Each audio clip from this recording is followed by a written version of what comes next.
ينتخب بشار الاسد، سياده الدكتور بشار الاسد.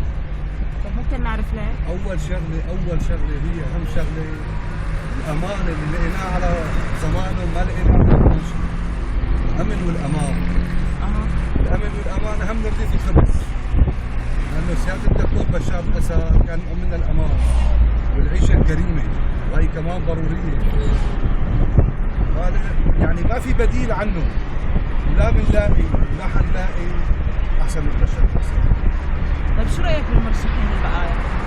والله كل الناس خير وبركه. شفت شو برنامجهم الانتخابي؟ سمعت بالتلفزيون برنامجهم، سمعت بعض الشغلات. انا ما حسيت انه ممكن برنامجهم الانتخابي اللي انت بتحبه؟ لا، مو يعني ما حسيت بمعنى انه ما حسيت، بس يعني ما ظنيت.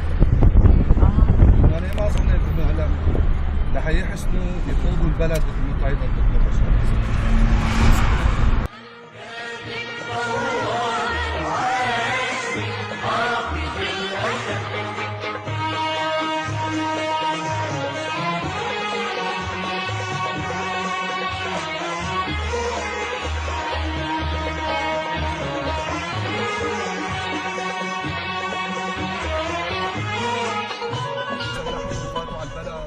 شردونا من بيوتنا، شردونا من محلاتنا، هلكونا، ما عاد صفي امن، ما عاد صفي امان، يعني صرنا نخاف.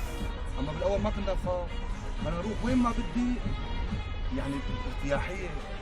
اما تفاتوا المسلحين، انا مني وحده الناس عملك هجروني من بيتي، هجروا امي، هجروا اخواتي، ضرونا. يعني يبقى هذا كلياته ما بيكفي انه نحن ننتخب الدكتور بشار الاسد. يعني كافي انه هالشغلات هي خلينا ننتخب الدكتور بشار الاسد. وهلا بالشام الحمد لله، شوف الشام قديش عامره. يعني نحن بازمه، وهلا الدول اللي برا كلياته، يعني لهلا عنا رد الخبز على 15 ليره، لهلا بيعطونا السكر ب 25 ليره. وينها هي؟